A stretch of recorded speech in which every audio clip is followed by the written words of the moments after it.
मेरे जीवन निर्माता, सद्मार्गदाता सद्गुरुदेव श्री प्रेम सुख जी महाराज साहब के पवित्र पावन चरणों में शत शत वंदन करता हूँ। धर्म प्रेमी बंधुओं, माताओं तथा बहनों, आप सभी का हार्दिक हार्दिक स्वागत करता हूँ।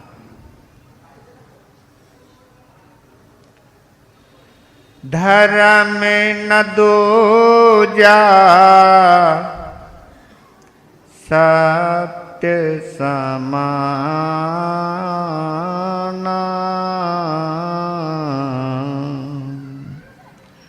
आगम निगम पुराण बखाना,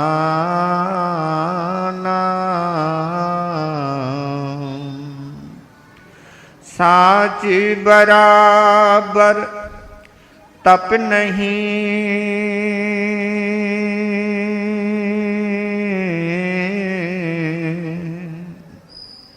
झूठे बराबर पाप,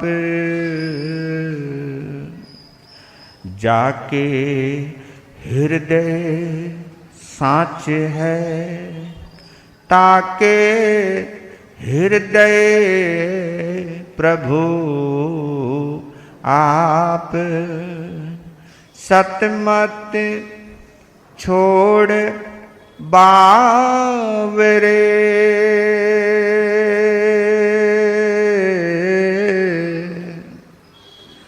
सत छोड़ा पत जाए, सत की बांधी लक्ष्मी, फिर मिलेगी आए, वह सत्यवादी हरिश्चंद्र एक पल में बना भिखारी, मरघट में बिक गया राजा, बिक गए तारा रानी, वो अटल रहे धर्म पे, फिर हो गई सब आसानी, हम भूल गए हैं जिनको, जरा याद करो कुर्बान, जिन धर्म के प्यारे लोगों, यह सुन लो अमर कहानी, हम भूल गए हैं जिनको, जरा याद करो कुर्बानी। बोलिए सत्यवादी महाराजा हरिश्चंद्र की।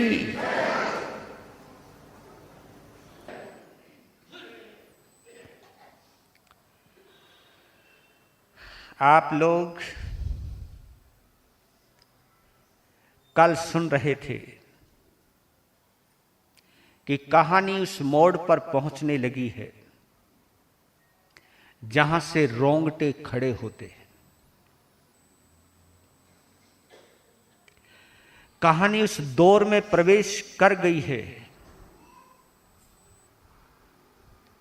जिस दौर में अच्छे अच्छे आत्म बलियों का धीरज जवाब देने लगता है, हिम्मत वालों की हिम्मतें टूटने लगती हैं। ऐसे माहौल में, ऐसे दौर में किस तरह से पति और पत्नी ने एक दूजे को संभाला, एक दूजे के आलंबन बने, सहारा बने,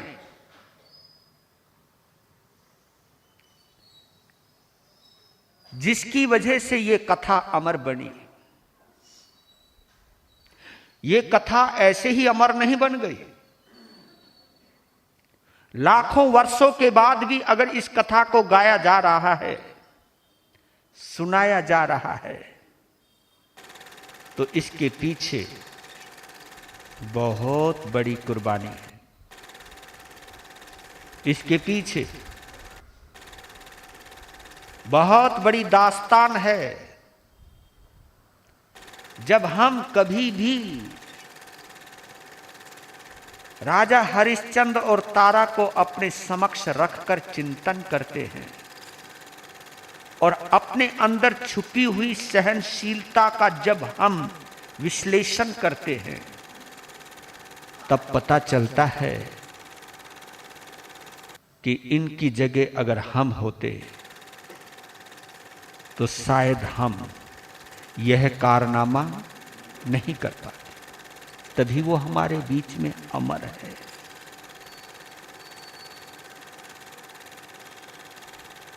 पता नहीं कितने सत्यवादी हुए होंगे, लेकिन उन सत्यवादियों की परंपरा में राजा हरिश्चंद्र आज भी अपना अव्वल स्थान बनाए हुए है, प्रथम स्थान पर प्रतिष्ठित है।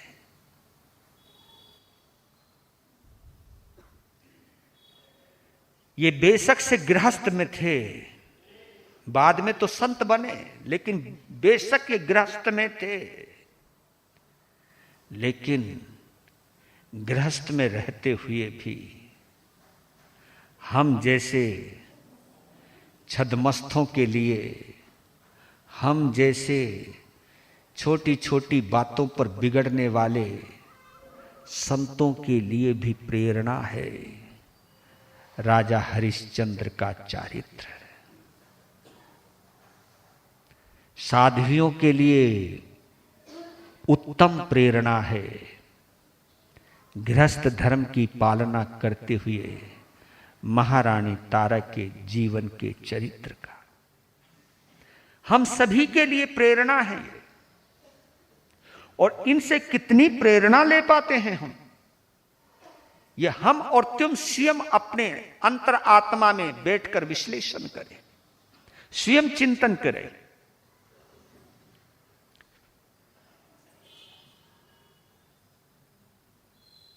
विश्वामित्र ने तो व्यंग में बोला था, बेच दे अपने आप को, मिटा दे अपने पति की चिंता को 1000 स्वर्ण मुद्रा में।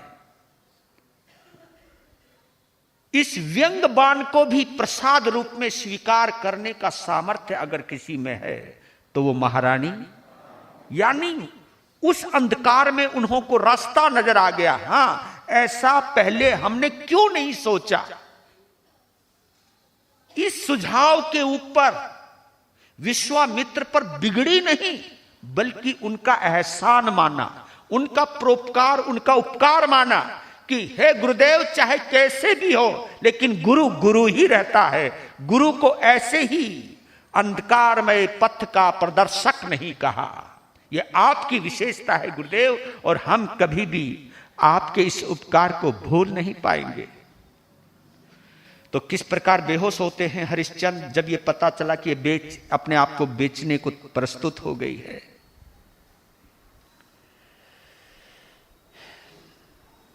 जब होश आया, तारा का हाथ पकड़ा, रोका कि तू ये मत कर। और इधर विश्वामित्र की तरफ हाथ जोड़ करके कहने लगते हैं, ऋण से तो इनकार नहीं है, दूंगा दूंगा फिर दूंगा, ऋषिवर के चरणों में अपना शीश काट कर रख दूंगा। जग में जो भी अधमाधम अति निंद कर्म हो करवाए, क्षमा करें पर तारा मेरे जीते जी मत बिकवाएं। कहा कि मैं आपका ऋण अवश्य दूंगा, नहीं दे पाया तो अपनी गर्दन काट के तुम्हारे चरणों में रख दूंगा। मेरे से चाहे कितने भी नीच से नीच काम करवा लीजिए, लेकिन मेरी आंखों के आगे और मेरे जीते जी तारा को मत बिकवाओ, तारा को मत बिकवाओ। इस निवेदन को सुनते ही विश्वामित्र एकदम भड़क गए। अरे मोड कुछ होश नहीं है, मन आया सो बकता है, मैं बिकवाता हूं तारा को कौन विज्ञ कह सकता है। ऋण परिशोधन तुझे न करना, दंभ पूर्ण अभिनय करता, उल्टा दोष मुझे देता है, जरा नहीं मन में डरता। हमें पड़ी क्या कुछ भी कर तो ले, बस हम तो चलते हैं, किंतु देखना सत्य भंग के क्या परिणाम निकलते हैं। प्रभो प्रभो कहाँ जाते हैं, पति को पाप पंक में मगन किए, क्षमा कीजिए दया कीजिए, जरा ठहरिए शांति लिए। अभी आपका ऋण चुकता है, ऋण से तो इनकार नहीं। प्रभु विपत्ति में पड़कर मानव रह सकता स्वस्थ कहीं, किसी तरह से भी मैं अपने जीवित रहते पति यश पर लगने नहीं दूंगी, स्वप्न में अपयश की रेखा अनुभव। कहा कि मोट नादान, क्या बकता रहता है तू, जो चाहे वो बोलता रहता है, मैं बिकवा रहा हूं क्या। इसने पूछा आपका किस तरह ऋण चुकाया जा सकता है जिसमें सत्य भंग नहीं हो। उसने पूछा, मैंने बताया, मैंने कोई कहा कि तू अपने आप को बेच। सुझाव दिया, दे दिया, मैंने सुझाव मांगा, मैंने दे दिया, और मेरे ऊपर आरोप लगा रहा है। अरे मैं सब कुछ समझ गया हूं हरिश्चंद्र, तेरे दिल के अंदर बहुत फर्क आ चुका है। ये सत्य का तू जो ड्रामा कर रहा है ना, नाटक कर रहा है, मैं सब कुछ जान गया हूं। ठीक है, हमें क्या पड़ी, हम चले, पता चल गया कि तेरी औकात कितनी है, पता चल गया कि तेरी वचन की प्रतिज्ञा कितनी है, पता चल गया कि रघु इस सूर्य वंश में किस तरह एक मिलावट से जन्म हुआ है तेरा। हम चले, पकड़ो, मरो यहां पर। हम जैसे वो चलने लगे, अपने पति को छोड़कर तुरंत गुरुदेव के सामने खड़ी हो गई, हाथ जोड़ करके कहा, गुरुदेव अभी ठहरो, रुकिए, आपको मैं जाने नहीं दूंगी।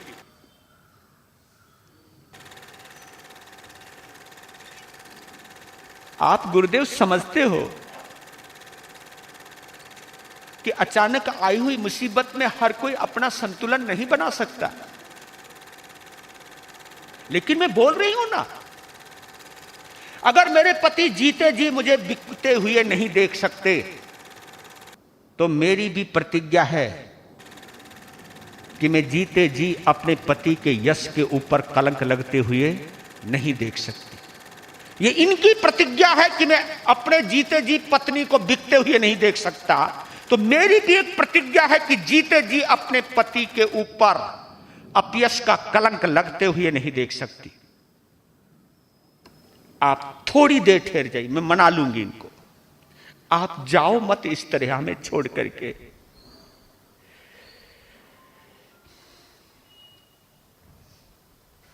तब हरिश्चंद्र को कहने लगे विश्वामित्र, ये सब जो कुछ चल रहा है ना, विश्वामित्र की तरफ से जो भी कुछ हो रहा है वही हो रहा है जैसे कोई जख्म के ऊपर नमक छिड़क रहा हो, मिर्च डाल रहा हो। हरिश्चंद्र क्या सोच रहे हो, निज पत्नी के प्रति देखो, अबला होकर भी साहस की कैसी प्रखर प्रगति देखो। सत्य मूर्ति सत्य पूर्ति के लिए तुम्हारी तरह न बातें करती है। दासी बनती है कष्टों में पड़कर तनिक न डरते हैं। इस पर कुछ भी मांग नहीं है, पतिव्रता का जीवन है। एक तुम्हारे लिए समर्पित करती अपना तन मन है।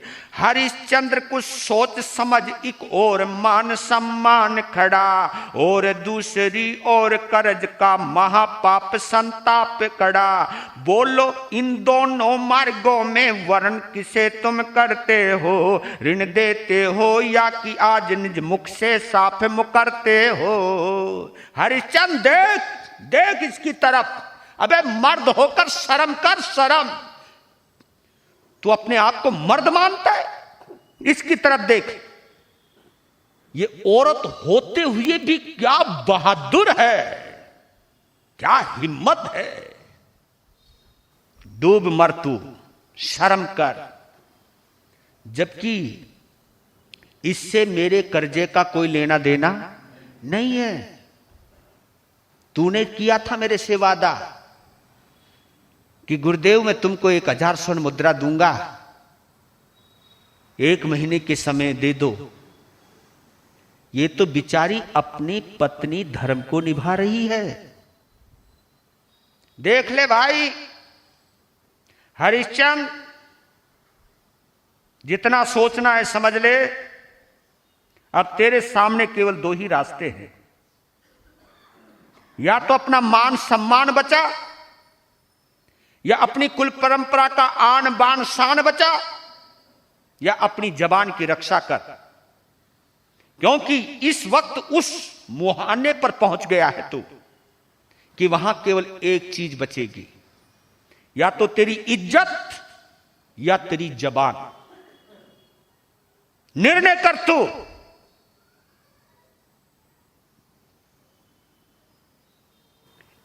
अपने पति का हाथ पकड़कर झिंझोड़कर तारा ने कहा, देखो मेरी तरफ। ये दुख का है समय किंतु है सत्य पूर्ति की शुभ बेला। रवि के रहते ऋण न चुका तो होगी सच की अवहेला। कहा कि मैं मानती हूं कि यह बहुत बड़े दुख का समय है, लेकिन मेरे स्वामी, हे आर्य पुत्र, ये दुख का समय है, ये मैं मानती हूं, लेकिन सत्य की पूर्ति की भी शुभ बेला है। दिन छुपने से पहले अगर आपकी जबान से दिया हुआ वचन अगर पूर्ण नहीं हुआ तो सत्य खत्म हो जाएगा, सत्य की अवहेलना हो जाएगी। मेरे स्वामी, ये मिलना बिछुड़ना तो पता नहीं कितने जन्मों से चला आ रहा है। कितने जन्मों में मैं तुम्हें मिली, तुम मुझे मिले, रिश्ते बदल बदल कर मिले। दिमाग से इस बात को निकाल दो कि तुम राजा हो, मैं रानी हूं। निकालो इस बात को,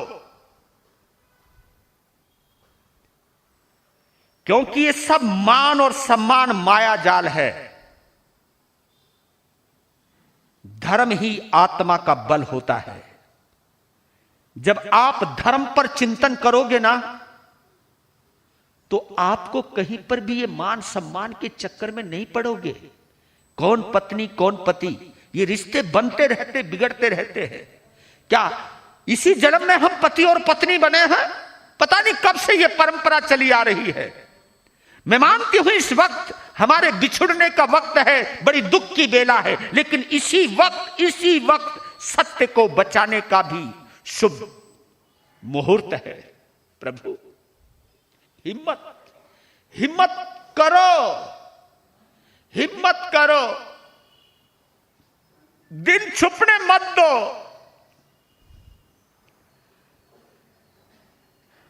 हरिश्चंद्र अपनी जगह बिल्कुल सही है, क्योंकि उसका धर्म यह इजाजत नहीं देता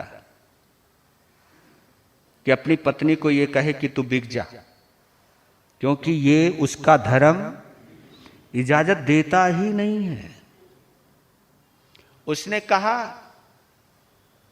तारा, तू जो मुझसे सुनना चाहती है ना, वे शब्द तू मेरे मुख से कभी भी सुन नहीं पाएगी, क्योंकि मेरा धर्म इजाजत देता ही नहीं है कि मैं तुझे आज्ञा दूं कि जा तू अपने आप को बेच दे। ये मेरा धर्म नहीं है, क्योंकि मैं पति हूं, और पति ही नहीं बल्कि मेरा कर्तव्य है, मेरा ये धर्म है।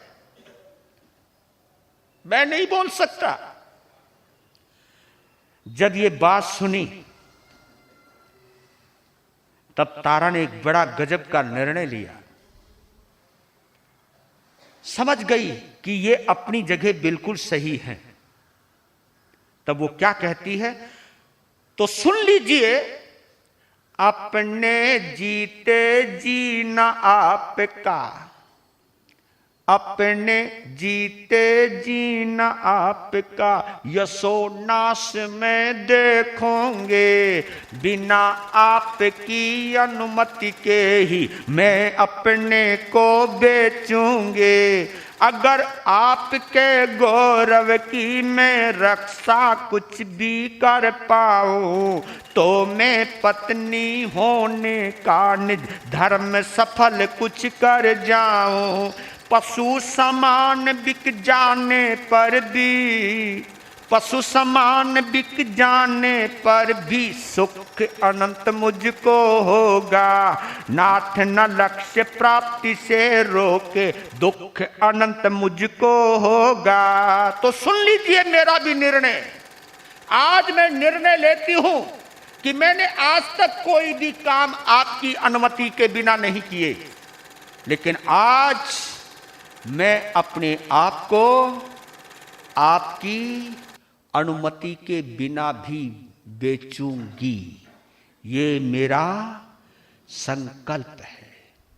क्यों? क्योंकि मैं जीते जी जिस कुल परंपरा की मैं पुत्र वधू हूं, कुल वधू हूं, उस परंपरा को मैं अपने जीते जी कलंकित होते हुए नहीं देख सकती।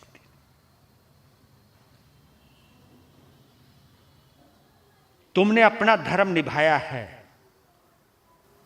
तुम अपनी जगह सही हो, लेकिन मैं अपना धर्म निभाऊंगी। और आपको एक बात और कहती हूं स्वामी, पशु की तरह भरे बाजार में बिक जाने पर बिकने का भी दुख मुझे तनिक नहीं होगा। अगर मैं आपको इस कर्जे से मुक्त कर गई तो पशु की तरह बिकने के बाद भी मेरे अंदर अनंत सुख होगा। बस इतना निर्णय किया, पति को छोड़ दिया।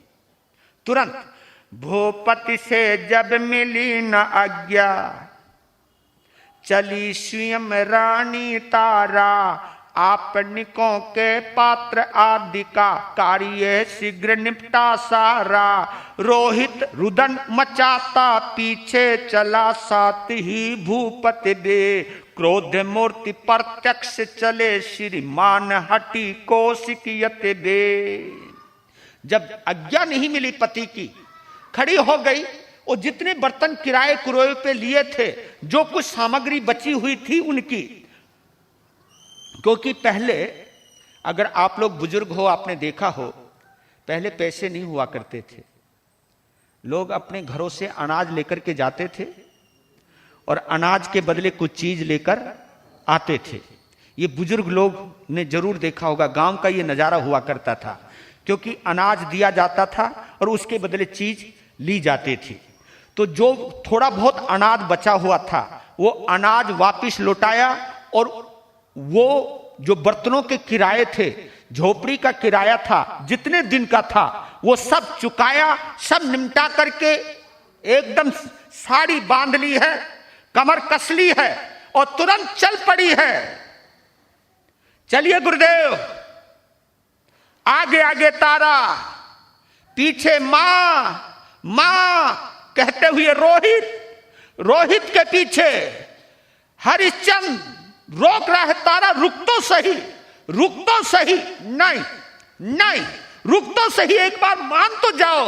नहीं नहीं, आगे आगे तारा, पीछे रोहित, उसके पीछे हरिश्चंद्र और हरिश्चंद्र के पीछे विश्वामित्र चल दिए। सूर्य देव की प्रखर रश्मियां तप्त रूप तज शांत बनी, यत्र तत्र काशी के सड़कों पर थी मानव भीड़ ठानी। दास चिन्ह अनुरूप शीश पर तृण रख कर तारा रानी, आई जो ही मध्य विपणि में फैली त्यों ही है रानी। चौराहे के ऊपर बीच चबूतरा है, काशी का बाजार है, दिन ढलने वाला है,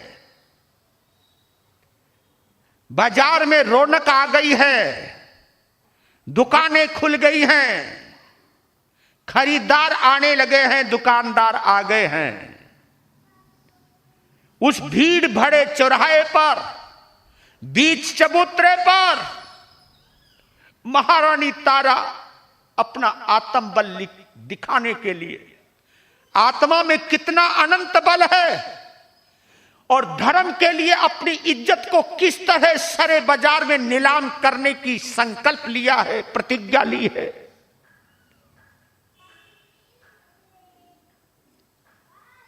हरे तिनके की एक छोटी सी बंडल, आपने देखा होगा, घास का, जो बड़ी बड़ी घास होती है, उसका एक बंडल अपने सिर के ऊपर रख लिया और चबूतरे पर खड़ी हो गई।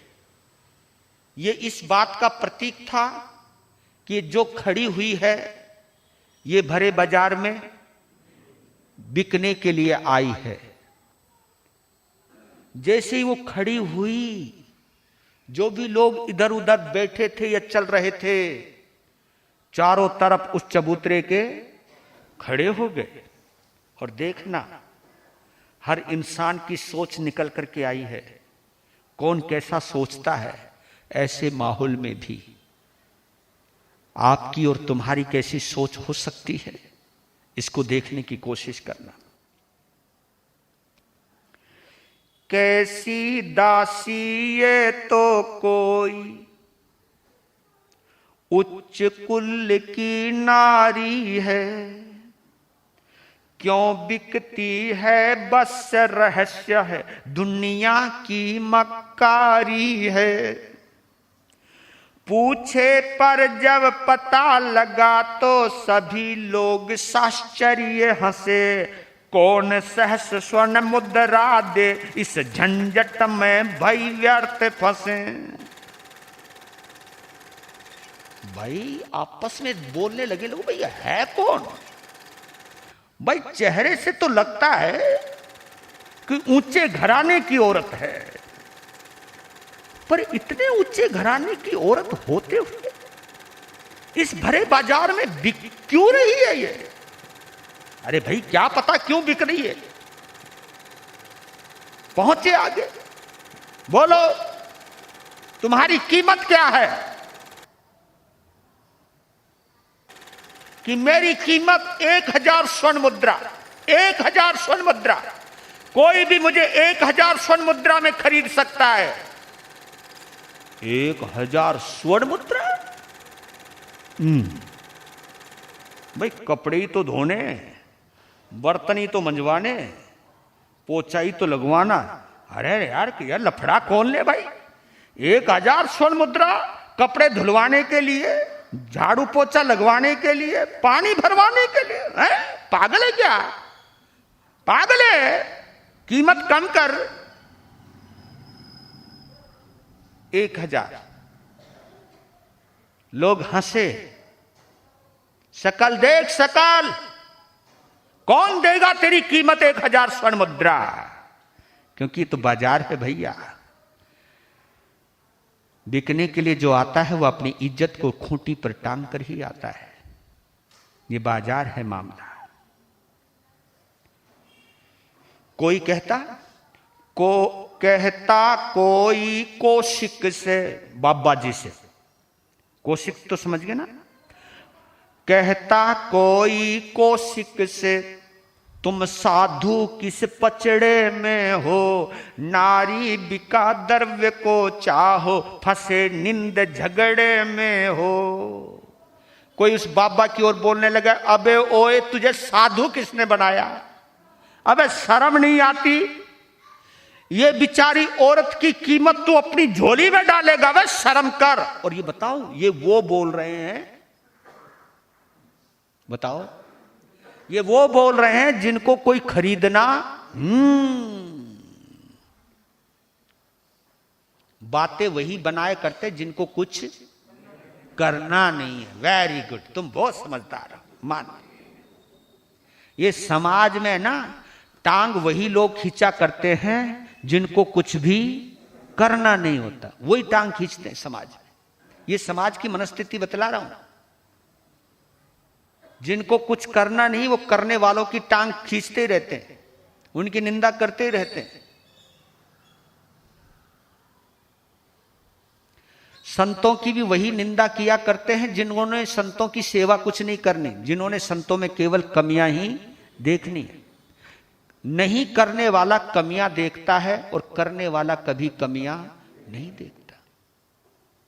अबे साधु होके शर्म कर, क्या कर रहा है यार। कौशिक ने कहा, हो चुप, बोलना नहीं, गेट आउट। ठीक है, चलते हैं। अब कोई राजा की तरफ कहने लगा, भूपति को कहता है कोई, पुरुष नहीं ये अभिशापे,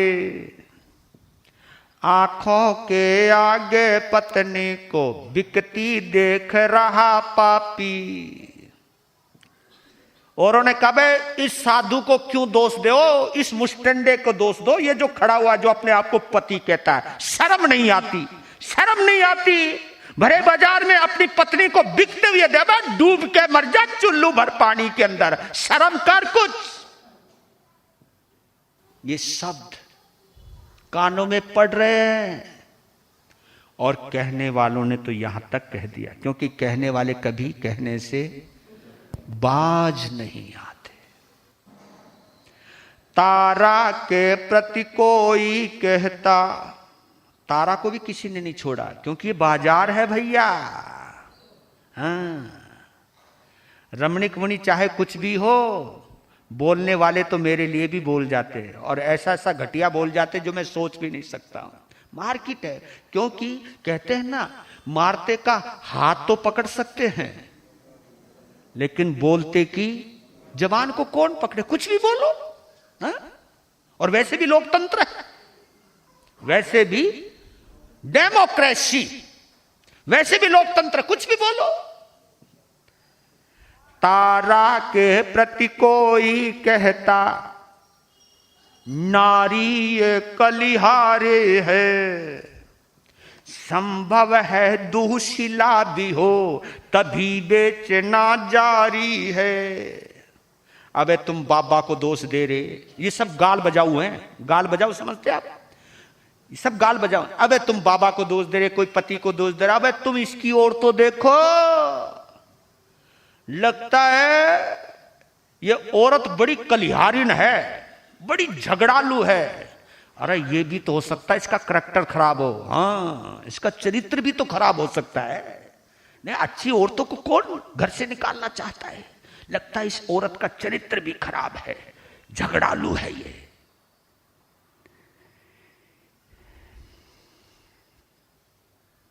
इन शब्दों को सहन करना धन्य। सभी ओर से कटवानी का अति निसीम प्रवाह बहा, हरिश्चंद्र तारा ने दिल को कड़ा किए ये द्वंद्व सहा। कोई भी जब मिला न ग्राहक, कोई भी जब मिला न ग्राहक, घटा निराशा की छाए। इतने में ही वयोवृद्ध ब्राह्मण की मूर्ति नजर आए। दासी की इच्छा हो जिनको ले ले, दासी बिकते हैं। तारा ये आवाज लगाती है पर जरा झिझकते हैं। बूढ़े ब्राह्मण ने सोचा ये उच्च वंश की नारे है। विपतग्रस्त है इस पर कोई संकट अति ही भारे है। तारा से आकर पूछा, हाँ बेटी ये क्या झंझट है, क्या विपत्ति है, क्यों बिकते हो, क्या कुछ अंदर खटपट है। एक उस भीड़ के अंदर एक ब्राह्मण, वयोवृद्ध बूढ़ा ब्राह्मण, उस तारा को बड़ी गहरी नजर से देख रहा है, उसकी मासूमियत को देख रहा है, उसके भोलेपन को देख रहा है। सोचने लगा कि ये बहुत ऊंचे घराने की है, लेकिन मुसीबत की मारी है। लाठी टेकता टेकता उसके चबूतरे तक पहुंच गया। पूछा, बेटी क्या बात है, तू बिक क्यों रही है, ऐसी क्या मुसीबत आ गई जो तू भरे बाजार में बिकने के लिए आई है। बेटी बोल, मैं तेरा बाप हूं। बाप अपनी बेटी को इस तरह भरे बाजार में पशु की तरह बिकते हुए देखकर मेरी आत्मा रो रही है। बोल बेटा। खटपट कुछ भी नहीं पिताजी, ऋषि कर नहीं देना है। मेरे पति से इन ऋषिवर को सहस स्वर्ण धन लेना है। कि पिताजी कुछ भी खटपट नहीं है। गुरुदेव को मेरे पति ने 1000 स्वर्ण मुद्रा देने की बोली है नहीं, समय आज का ही है। ये जबान के बड़े पक्के हैं और कुछ नहीं है। दूसरा सवाल ब्राह्मण का, क्योंकि जात पात तब भी रही होगी। आपको न है नाम गोत्र क्या, कैसा ऋण है मुनिवर का। समझ न सकता मैं ये लीला, भेद खोलिए अंतर का। नाम गोत्र से क्या लेना है, हम विपत्ति के मारे हैं। मात्र दक्षिणा ऋण है पति पर, वचन न अपना हारे है। सहस दक्षिणा बहुत बड़ी है, कैसे दी तुमने बेटे। और दक्षिणा क्या ऐसे है, जिस पर तुम बनती चेटे। और नहीं कुछ कह सकती हूँ, कुल गौरव का बंधन है। लेना है तो शीघ्र लीजिए, हाथ जोड़ अभ्यर्थन है। कहा कि बेटा तेरा नाम क्या, तेरा गोत्र क्या, और इस ऋषि को ये ऋण क्यों लेना है। मेरे तो कुछ समझ में भी नहीं आ रहा, मैं कुछ समझ ही नहीं पा रहा हूं कि क्या मामला है, ये क्यों ऋण लेना चाहते हैं। तब कहा कि पिताजी दास दासी का क्या गोत्र और क्या नाम, आप जिस नाम से पुकारोगे वो हमारा नाम हो जाएगा।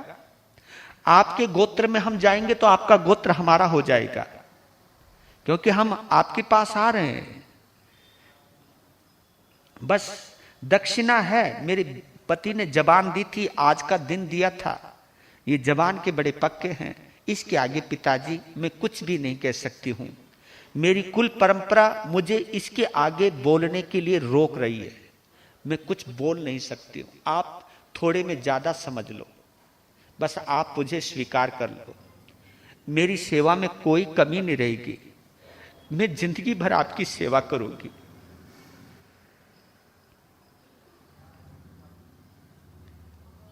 रुक बेटा रुक। ऋषिवर वो अब विश्वामित्र की तरफ मुड़ा। बूढ़ा ब्राह्मण लाठी के सहारे झुका हुआ है, लाठी को ठोडी के नीचे लाया, यानी थोड़ी कमर सीधी नजर आ रही है ना, कमर थोड़ी सीधी हुई। कमर सीधी हुई तो डायरेक्ट ऋषि को, विश्वामित्र को देखना शुरू किया और बोलना शुरू किया। ऋषिवर आप संत हैं, धन की ऐसी क्या भीषण ममता। भद्रवंश की गृह लक्ष्मी को बिकवाते न हृदय तपता। मूर्ख वृद्ध तुमको क्या इससे मुझे दक्षिणा लेनी है। अगर दया है ला तो दे दे, क्या शिक्षा ही देनी है। जैसी बूढ़े ब्राह्मण ने कहा, बाबा ये क्या है, क्या है, तुम्हें धन से इतनी मोहब्बत कब से हो गई कि एक भद्रवंश की महिला को बिकवाते हुए तुम्हारा दिल नहीं दुख रहा। तो विश्वामित्र कहता, बूढ़े चुप, बोलना नहीं, बोलना नहीं, दक्षिणा मैंने लेनी है। तू बता, तेरा दिल ज्यादा ही तप रहा हो, तेरा ज्यादा ही दिल दुख रहा हो, तो तू शिक्षा मत दे मुझे, तो भिक्षा दे। जो लेना इसको खरीद और पैसा दे मुझे, समझ, शिक्षा मत दे मुझको। मुझ गरीब ब्राह्मण के पल्ले सहस स्वर्ण का द्रव्य कहां। अगर 500 चाहे तो ले ले, अभी गिना दो खड़ा यहां। कहा कि मैं गरीब हूं, सन्यासी, इतना पैसा नहीं है मेरे पास। हां, अगर तू 500 मोहरे चाहे तो वो थैली निकाली पहले, क्योंकि लोग थैली, हाँ अब तो पैंट है ना, पैंट की जगह हाँ पहले लोग बलियान पहना करते थे, बलियान में भी एक जेब हुआ करती थी, तो पहले नोली भी बांधा करते थे।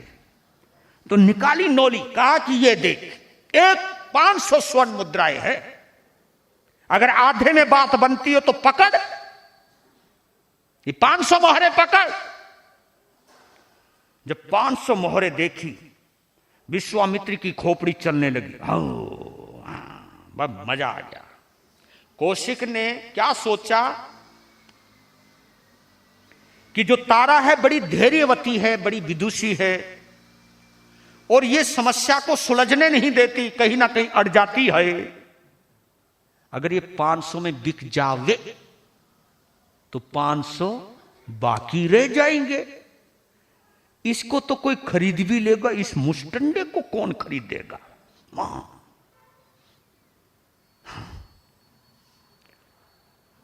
तो ब्राह्मण को कहा, चल 500 ही दे दे, 500 में डन, उठा इसको।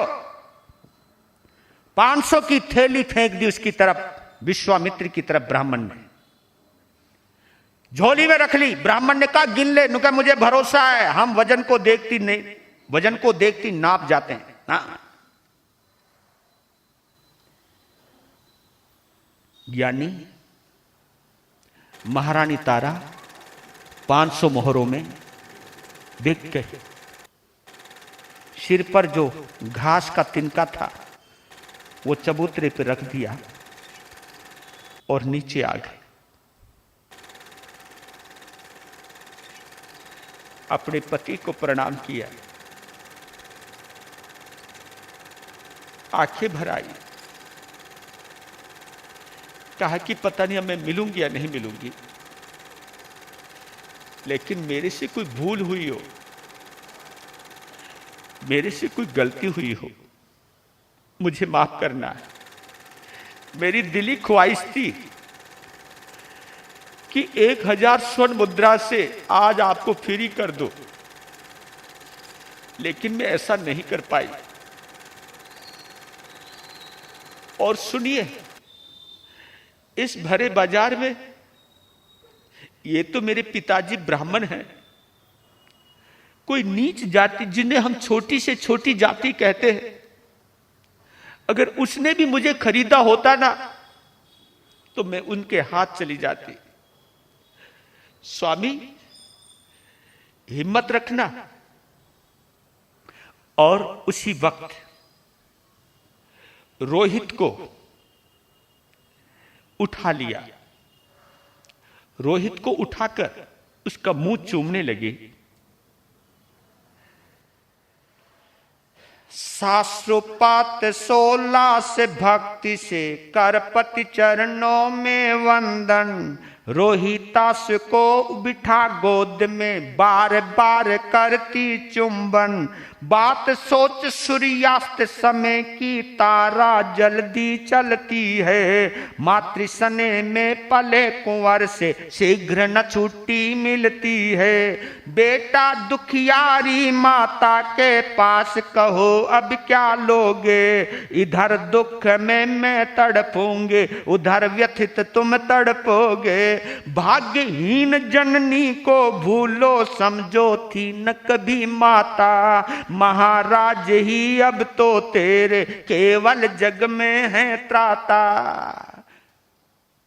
उतारा गोदी से, रोहित को बार बार चूम रही है, उतार दिया और कहा बेटा तू अपनी दुखियारी मां को भूल जाना,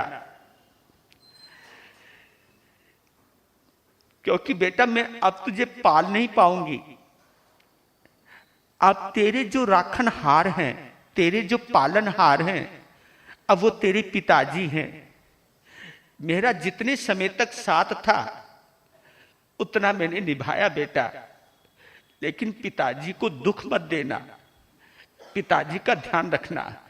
अपने बच्चे, और बच्चे ने मां की साड़ी को कस के पकड़ रखा है, कस के पकड़ रखा, और वो छुटा रही है, वो छुड़ा रही है। कहा कि बेटा तू छोड़। छोड़ करके जब चलने लगी, छुड़ा निजांचल रोहित से झट चली अयोध्या की रानी। रोहित मामा करता दौड़ा समझ कहां शिशु अज्ञानी। हरिश्चंद्र ने कहा पुत्र तुम माता के ही संग जाओ। भाग्यहीन मेरे संग रहकर व्यर्थ कष्ट तुम क्यों पाओ।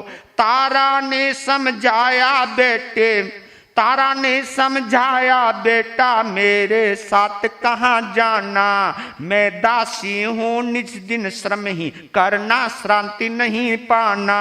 रूखा सूखा भोजन जैसा मिल जाए वैसा खाना। तुम बालक हट कर जाओ तो मुश्किल तुमको समझाना। माँ मैं तो बस संग चलूंगा, यहाँ न बिल्कुल भी रहना। जो कुछ दोगी खा लूंगा, इस ओर नहीं कुछ भी कहना। जैसे वो चलने लगा, तुरंत मां मां कहते हुए दौड़ने लगा। नहीं मां, मैं तुम्हारे बिना नहीं रहूंगा, मैं तुम्हारे बिना नहीं रहूंगा। रोहित को जब जाते हुए देखा तो हरिश्चंद्र ने कहा बेटा तू मां के ही साथ जा, तू मां के ही साथ जा, क्योंकि जिस ढंग से तुझे पाला है तेरी मां ने, मैं शायद इस ढंग से नहीं पाल पाऊंगा। तब तारा ने कहा बेटा अब मैं तेरी मां नहीं हूं, अब मैं दासी बन गई, अब मैं काम करूंगी, अब मैं बेटा तेरी तरफ ध्यान नहीं दे सकती, मुझे वक्त नहीं मिलेगा। और तू छोटा है, अगर तू खाने की जिद करने लग जाए, हमको जैसा मिलेगा हम वैसा ही खाएंगे ना, हम तुझे मनचाहा भोजन नहीं दे सकते। तो उस वक्त कहा मां जो भी तू मुझे देगी मैं वही खा लूंगा, लेकिन मां मैं तेरे बिना नहीं रह सकता, मैं तेरे बिना नहीं रह सकता। मां मुझे अपने से दूर मत करो, मैं कभी भी जिद नहीं करूंगा मां, पर लेकिन मुझे छोड़कर मत जाओ। जब नहीं माना बच्चा, उधर समय हो गया। वो ऐसे वक्त में क्या कहे, क्योंकि वो बिना मालिक की इजाजत के ले जा भी नहीं सकती। ऐसी स्थिति में क्या स्थिति बनती है ये आज नहीं कल सुनेंगे। वीर नाम के हीरे मोती, गुरु नाम के हीरे मोती मैं बिखराऊं गले गले,